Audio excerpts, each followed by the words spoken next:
Hello students, welcome to the Magnet Brains. कैसे हैं आप सब लोग? बढ़िया हो, जोश में हो? चलिए भाई। जैसे कि हम लोग बात कर रहे थे एचसी वर्मा की एंड ऑलरेडी हमारा वन शॉट रिवीजन कंप्लीट हो चुका था, right? So now this is the time जब हम सॉल्व करें शॉर्ट आंसर्स को। तो भाई शॉर्ट आंसर्स के लिए तुम्हें पता है कोई ऑप्शन नहीं होंगे, कॉन्सेप्चुअल क्वेश्चंस है, तो मेक श्योर कि एक बार रिवाइज कर लेना, वो वन शॉट वीडियो देख लेना, सो दैट तुम्हें यहां पे कोई दिक्कत ना आए फिर। ओके चलिए भाई, तो शुरू करें क्या? Yes. So here we have the very first question, and the question says suppose a charge plus q1 is given to the positive plate and a charge minus q2 to the negative plate of a capacitor. What is the charge on a capacitor? तो आप basically जब भी आप बोलते हो charge on a capacitor, तो मतलब inner side पे जो चार्ज होता है हम उसको कंसीडर करते हैं। तो ये हमारे पास पैरेलल प्लेट कैपेसिटर है, यहां पे चार्ज दिया गया है प्लस का q1, यहां पे चार्ज दिया गया है माइनस का q2, और वो हमसे पूछ रहा है कि भाई चार्ज ऑन द कैपेसिटर क्या होगा।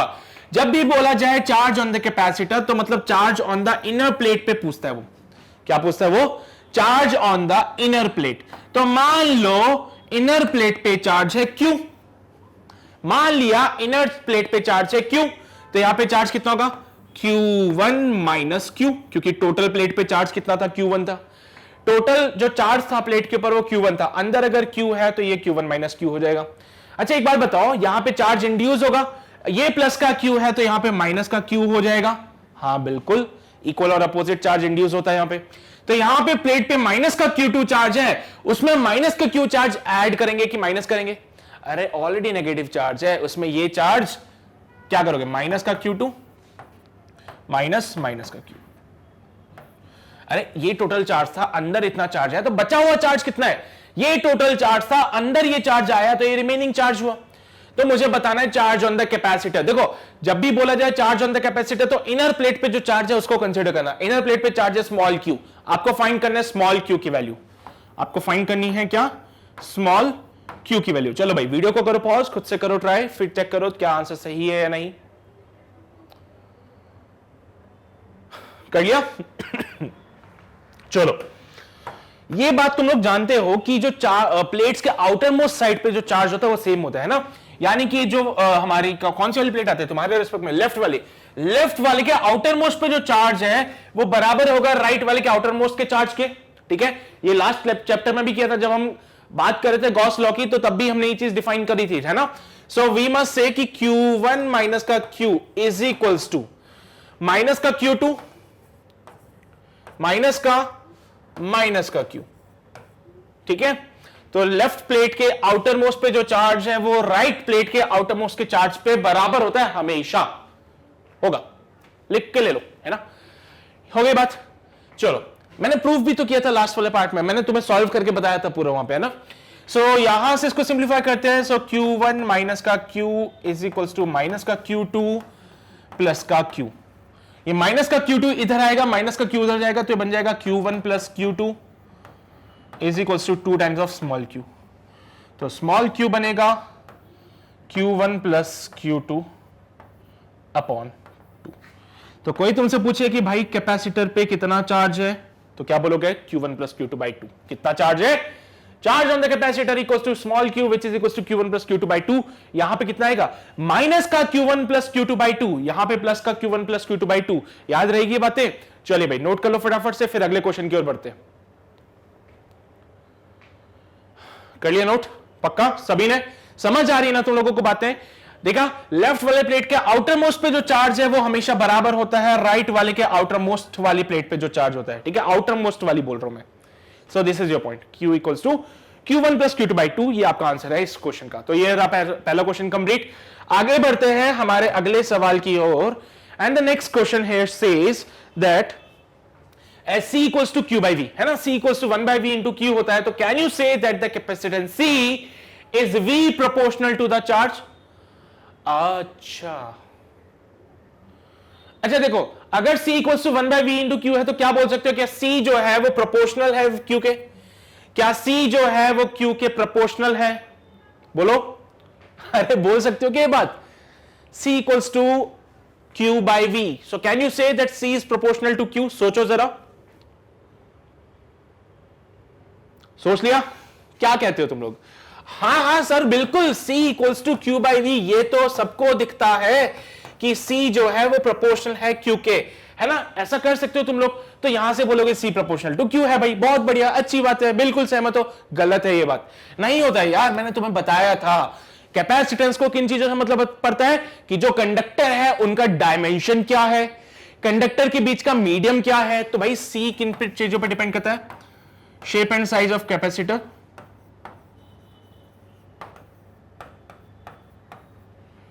Shape and size of capacitor, और किस फैक्टर पे डिपेंड करता है ये, मीडियम इन बिटवीन देम।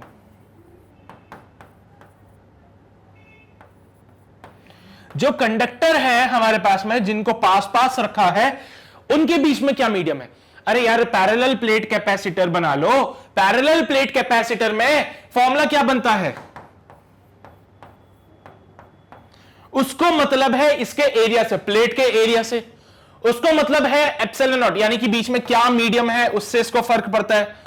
क्या इस कैपेसिटेंस को क्या फर्क पड़ता है क्या क्यू से, कोई फर्क नहीं पड़ता है। जैसे ओम्स लॉ में V equals to I R लिखते थे, तो R क्या V और I पे डिपेंड करता है, नहीं। R किस पे डिपेंड करता है, R डिपेंड करता है एरिया पे और लेंथ पे, ऑल्सो R डिपेंड करता है टेम्परेचर पे, है ना। तो इन फैक्टर्स पे डिपेंड करता है। R ना तो V पे डिपेंड करेगा ना ही I पे डिपेंड करेगा। वैसे ही कैपेसिटेंस भी ना तो Q पे डिपेंड करेगा ना V पे डिपेंड करेगा, वो डिपेंड करेगा shape and size of the capacitor और उनके बीच के मीडियम का। खत्म, बस।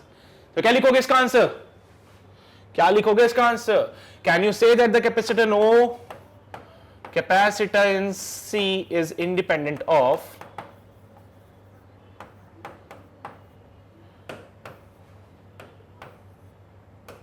does not depend on Q, on Q। ये तुम्हारा आंसर क्लियर सभी को, पक्का नोट करो, फिर आगे बढ़ेंगे। कर लिया नोट, पक्का, बढ़े आगे, आओ जी आगे बढ़ते हैं। लेट्स सी द अगला सवाल, एंड द अगला सवाल says a hollow metal sphere and a solid metal sphere of equal radius are given the equal charges, which of the two will have a higher potential। देखो भाई, दो metal के sphere है, एक तो hollow है और एक सॉलिड है, दोनों को आपने इक्वल चार्ज दे दिया, तो भाई बताना जरा हायर पोटेंशियल किसका है, हायर पोटेंशियल किसका होगा। अच्छा, चार्ज बराबर दिया है क्या, ठीक है, दोनों ही मेटल की है, अच्छा तो बना लेते भाई। एक बना लेता हूं मैं यहां पे हॉलो मेटल स्फीयर, ये कौन है, हॉलो है। चार्ज दोगे तो कहां जाएगा, सरफेस पे, चार्ज दोगे तो कहां जाएगा, सरफेस पे, ठीक है। एक मैं बना लेता हूं सॉलिड मेटल स्फीयर, तो एक मैं बना लेता हूं सॉलिड मेटल स्फीयर। चार्ज दोगे तो कहां जाएगा, सरफेस पे। अरे मेटल के हैं दोनों भैया, कंडक्टर है। अब मैंने तुम्हें पहले भी बता रखा है, कंडक्टिंग वाली जो भी चीजें होती है उनके लिए चार्ज कहां जाएगा, सरफेस पे। दोनों के लिए चार्ज कहां गया, सरफेस पे आ गया। अब दोनों ही सेम है, हाँ बिल्कुल, दोनों का रेडियस सेम रख देते हैं यहां पे।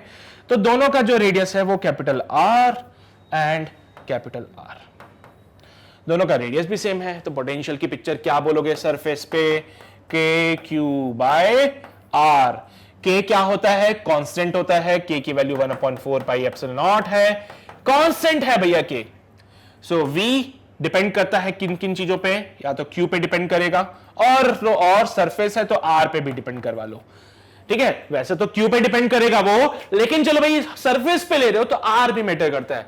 भाई दोनों को आपने सेम चार्ज दिया है, दोनों को आपने सेम चार्ज दिया, तो ये पिक्चर भी खत्म हो जाएगी, ठीक है। दोनों का रेडियस भी इक्वल है, मतलब ये पिक्चर भी खत्म हो गई। तो क्या दोनों का जो पोटेंशियल है वो सेम होगा, बिल्कुल, दोनों का जो पोटेंशियल है वो सेम है, V1 is equals to V2। इसका पोटेंशियल V1 बोल देता हूं मैं, इसका पोटेंशियल V2 बोल देता हूं मैं। दोनों का पोटेंशियल सेम होगा बिकॉज दोनों पे सेम चार्ज दिया है, दोनों का रेडियस सेम है, खत्म पिक्चर।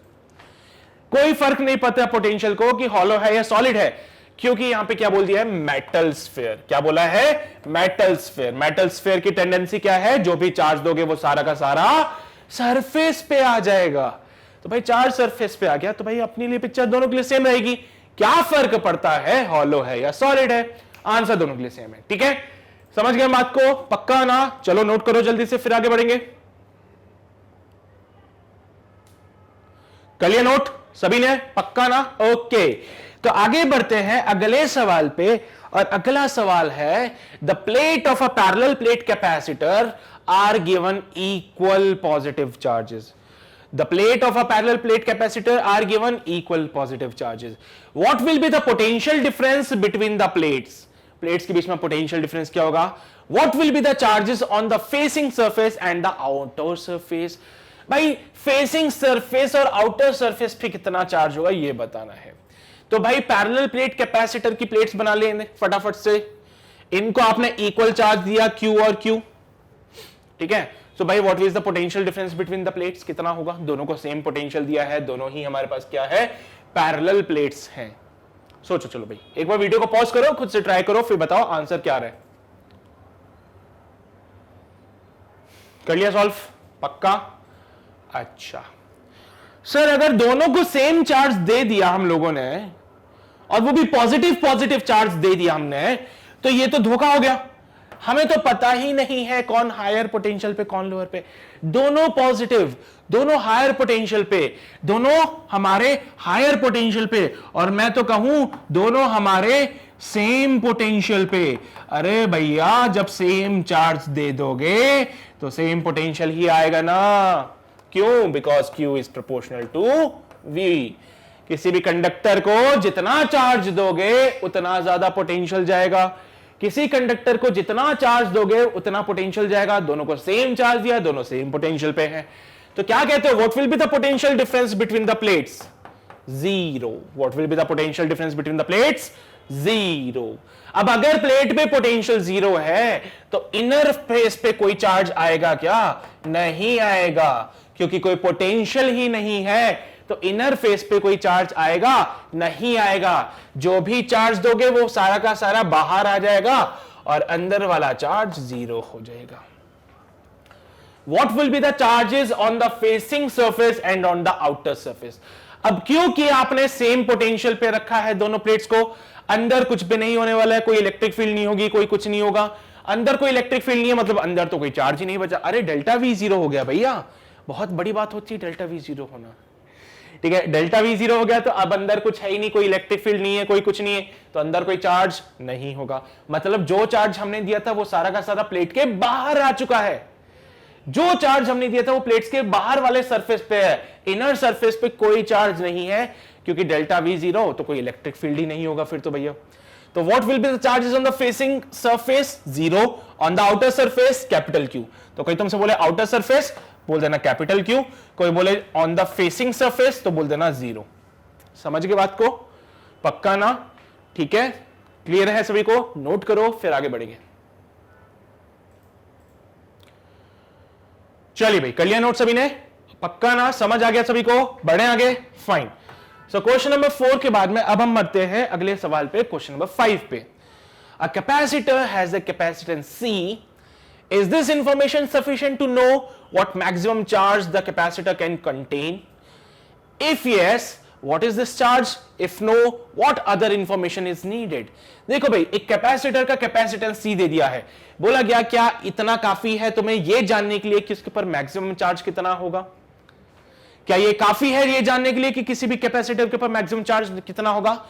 अगर यस, अगर हां तो बताओ भाई चार्ज कितना है, और अगर नहीं तो ये बताओ किसकी जरूरत पड़ेगी? चार्ज। चलो सोचते हैं, वीडियो को करो पॉज, खुद से करो ट्राई। कर लिया? पक्का? अच्छा जी, हमने पढ़ा था C equals to Q by V। हमने बोला था C जो है वो इंडिपेंडेंट है Q और V का।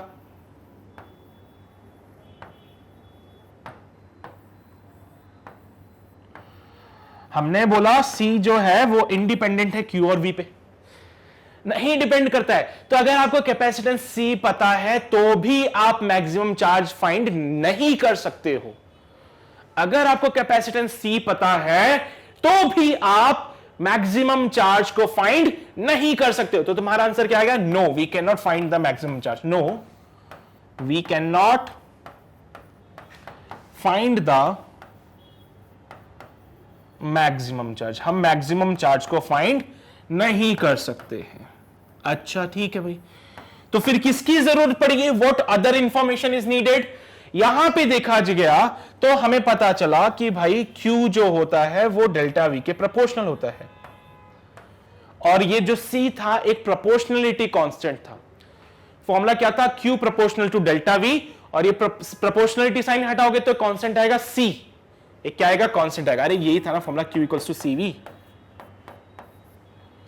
ठीक है, तो भाई बोला गया कि अगर आपको मैक्सिमम चार्ज चाहिए तो आपको पोटेंशियल का डिफरेंस पता होना चाहिए। So what other information is needed? So in order to find the maximum charge, we need the potential difference. To find maximum charge,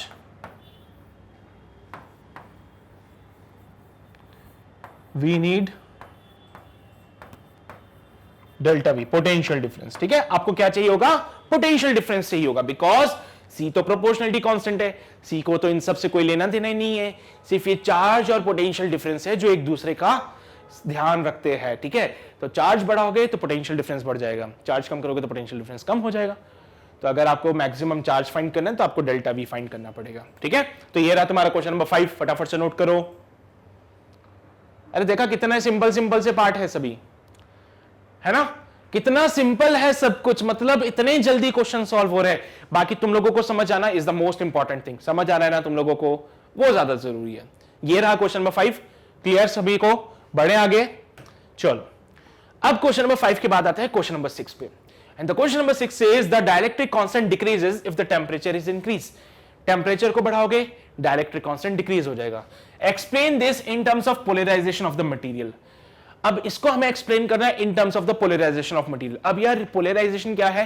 तो याद करो जब मैं तुम्हें वन शॉट रिवीजन करवा रहा था तो लास्ट में मैंने तुम्हें डाइलेक्ट्रिक के बारे में कुछ बातें बताई थी। कहा था कि किसी भी डाइलेक्ट्रिक मटेरियल के अंदर देखोगे तो आपको क्या दिखेंगे? डाइपोल। क्या दिखेंगे? डाइपोल।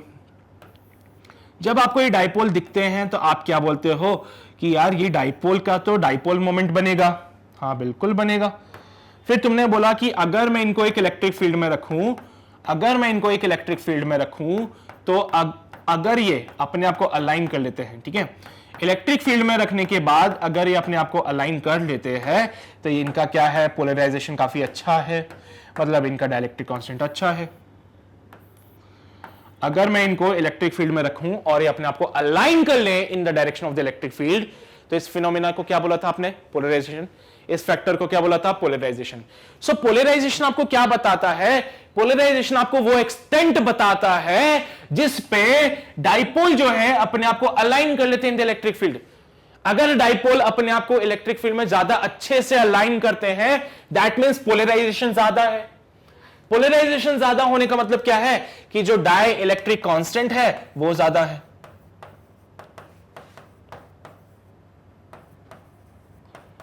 वो क्या है? ज्यादा है। तो जो भी डाइपोल में, जो भी डाइलेक्ट्रिक मटेरियल में जो डाइपोल्स होते हैं, अगर वो इलेक्ट्रिक फील्ड में अपने आप को बहुत अच्छे से अलाइन करते हैं तो मैं कह सकते हैं कि पोलराइजेशन ज्यादा है उनका, और पोलराइजेशन ज्यादा है दैट मींस डाइलेक्ट्रिक कांस्टेंट भी ज्यादा है। लेकिन सपोज करो आपने टेंपरेचर को इंक्रीज कर दिया। अगर आपने टेंपरेचर को इंक्रीज कर दिया सो क्या होगा? फिर अगर टेंपरेचर को इंक्रीज कर देते हो तो क्या होगा? इनका रैंडमनेस इंक्रीज हो जाएगा। रैंडमनेस इंक्रीज होने की वजह से क्या होगा? अगर मैं टेंपरेचर को इंक्रीज कर दूं तो इनका रैंडमनेस ज्यादा हो जाएगा। रैंडमनेस की वजह से क्या होगा? ये अपने आप को इलेक्ट्रिक फील्ड के डायरेक्शन में अलाइन इतना प्रॉपर नहीं कर पाएंगे। दैट मींस उस केस में क्या होगा? पोलराइजेशन कम हो जाएगा। अरे हाँ ना बोलो तो। उस केस में पोलराइजेशन कम हो जाएगा, और पोलराइजेशन अगर कम हो गया है दैट मींस डाइलेक्ट्रिक की वैल्यू भी कम है।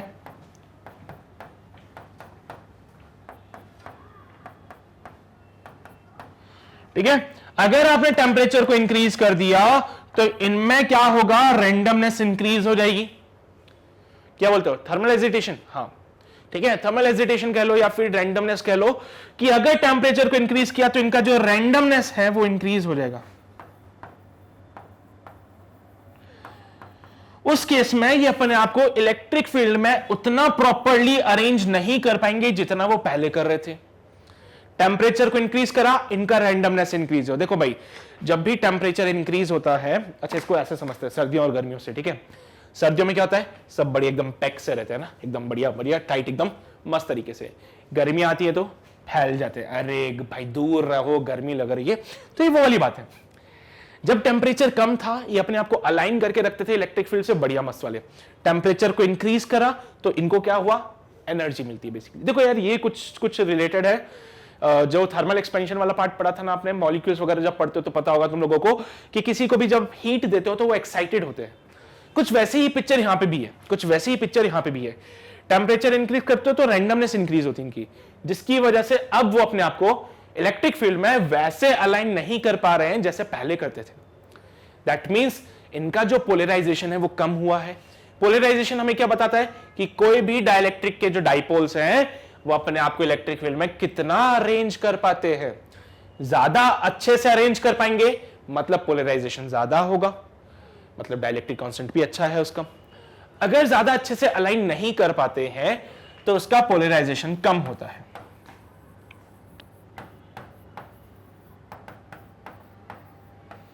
और हम कहेंगे कि उसका जो डाइलेक्ट्रिक कांस्टेंट है उसकी वैल्यू भी कम हो जाएगी।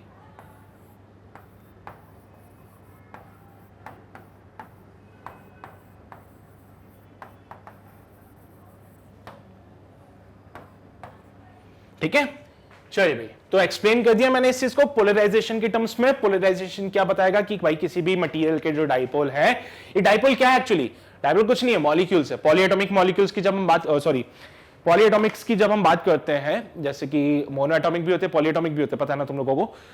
मोनोएटॉमिक में क्या होता है कि जो पॉजिटिव चार्ज और जो नेगेटिव चार्ज है उनके सेंटर्स कोइंसाइड हो जाते हैं, तो उनमें ऐसे डाइपोल बनने की चांसेस कम होते हैं, ठीक है, उनमें डाइपोल नहीं बनता है। पॉलीएटॉमिक में क्या होता है कि वो सेंटर पॉजिटिव का और नेगेटिव का, तुम्हें पता है ना क्या होता है, एटम के अंदर एक प्रोटॉन वाला पार्ट होगा, बाहर इलेक्ट्रॉन घूमता रहता है। तो अगर वो प्रोटॉन और इलेक्ट्रॉन दोनों के सेंटर कोइंसाइड हो गए तो फिर तो पिक्चर नहीं है ना। लेकिन अगर उनके सेंटर कोइंसाइड नहीं करे तो ये कुछ ऐसा बनेगा, इनको डाइपोल कहेंगे हम लोग। पॉजिटिव और नेगेटिव पास पास रखे हैं, ये क्या कहलाते हैं, डाइपोल कहलाते हैं। तो बेसिकली क्या है, मॉलिक्यूल्स ही है ये, लेकिन इनके सेंटर कोइंसाइड नहीं करे इसलिए डाइपोल बन गए। अब जब डाइपोल बन गए तो डाइपोल मोमेंट को डिफाइन कर सकते हो ना आप लोग, किसी भी डाइपोल के लिए, किसी भी डाइपोल के लिए डाइपोल मोमेंट को डिफाइन करोगे। अब इलेक्ट्रिक फील्ड में रखोगे तो तुम्हें पता है डाइपोल जो है अपने आप को इलेक्ट्रिक फील्ड में अरेंज कर लेते हैं। अब जब वो अपने आप को इलेक्ट्रिक फील्ड में अरेंज करते हैं तो ये जो प्रोसेस है या फिर ये जो फिनोमिना है या फिर जो इफेक्ट है, पोलराइजेशन कहलाता है। इसको क्या कहोगे, पोलराइजेशन कहोगे। जो जितने अच्छे से अरेंज कर पाएगा उसका पोलराइजेशन उतना अच्छा, जो अच्छे से अरेंज नहीं कर पाएगा अपने आप को उसका पोलराइजेशन कम। पोलराइजेशन को डायरेक्टली रिलेट कर सकते हो डाइलेक्ट्रिक कांस्टेंट के साथ में, यानी कि जिसका पोलराइजेशन ज्यादा उसका डाइलेक्ट्रिक कांस्टेंट भी ज्यादा, जिसका पोलराइजेशन कम उसका डाइलेक्ट्रिक कांस्टेंट भी कम। टेम्परेचर को राइज करने से पोलराइजेशन कम क्यों हो गया, क्योंकि टेम्परेचर को राइज करने से यहां पे इन डाइपोल्स के पास में आ गया रैंडमनेस, रैंडमनेस आ गया, एनर्जी मिल गई। अब तुम लोगों को कोई पूरी पावर दे दे तो तुम क्या करोगे, पढ़ाई करोगे बैठ के, नहीं ना, मस्ती करोगे, अरे अपने पास बहुत पावर है ना। तो यार ये वाली बात है, ठीक है। तो वही जब आपने इसका टेम्परेचर इंक्रीज किया तो ये थोड़ा सा एक्साइटेड हो गया, ये रैंडमनेस में आ गया। रैंडमनेस की वजह से क्या हो गया, इनका पोलराइजेशन जो इफेक्ट था वो कम हो गया और डाइलेक्ट्रिक कांस्टेंट की वैल्यू भी कम हो गई उस केस में। समझते हो ना बात को, कुछ समझ आया क्या चल रहा है, पक्का ना, बढ़े आगे। ये था तुम्हारा क्वेश्चन नंबर 6। क्या था ये क्वेश्चन नंबर 6। आगे बढ़ते हैं हमारे अगले सवाल पे, लेकिन उससे पहले फटाफट इसको नोट कर लो फिर हम आगे बढ़ेंगे। कर लिया नोट, पक्का, चलिए भाई। सो अगले क्वेश्चन की ओर बढ़ते हैं हम लोग। And the next question is, when a dielectric slab is gradually inserted between the plates of a isolated parallel plate capacitor, the energy of the system decrease। ये उसने हमें बताया, ज्ञान दिया उसने, ठीक है। सो ज्ञान की बात है कि अगर आप डाइलेक्ट्रिक स्लैब को ग्रेजुअली इंसर्ट करते हो between the plates of isolated parallel plate capacitor तो एनर्जी डिक्रीज होती है। What can you conclude about the force on the slab exerted by the electric field. भाई अगर एनर्जी डिक्रीज हो रही है तो फोर्स की क्या कहानी होगी। वैसे तो फोर्स का हमने एक रिलेशन पढ़ा था पोटेंशियल एनर्जी के साथ में, याद होगा, F equals to minus d by d r, है ना। ये रिलेशन का यूज कर सकते हैं कि हम लोग F इक्वल्स टू माइनस का D you by d are करके।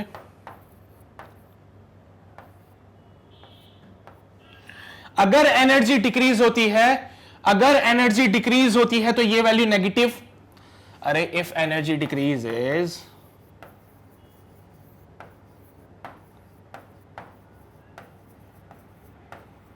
Then du equals to negative आएगा। अगर एनर्जी डिक्रीज होती तो ये डी वाला पार्ट नेगेटिव, अब ये नेगेटिव और नेगेटिव तो यहां से क्या मिलेगी, फोर्स की वैल्यू पॉजिटिव, मतलब उस केस में फोर्स जो होगा हमारा वो क्या होगा, इंक्रीज हो जाएगा। तो आई कैन से कि भाई अगर एनर्जी डिक्रीज हो रही है तो फोर्स हमारा इंक्रीज हो जाएगा। ठीक है, तो उस केस में जो फोर्स होगा वो क्या हो जाएगा, इंक्रीज हो जाएगा। समझते हो क्या ये बात को, पक्का समझते हो, नोट कर लो फिर जल्दी से। चलिए भाई कर लिया नोट सभी ने, पक्का ना, ओके। चलिए भाई तो ये थी कुछ बातें एंड अब हम करते हैं इस पार्ट को एंड। सो यहां पे हमारे क्वेश्चन 7 तक हो गए कंप्लीट, ये थे हमारे शॉर्ट आंसर्स वाले क्वेश्चंस। ओके, अब इसके बाद अगर तुम्हें इसका वीडियो चाहिए तो डेफिनेटली तुम्हें हमें ज्वाइन करना पड़ेगा, या तो तुम हमें यूट्यूब पे ज्वाइन कर लो या फिर ज्यादा अच्छा है कि वेबसाइट पे ज्वाइन करो।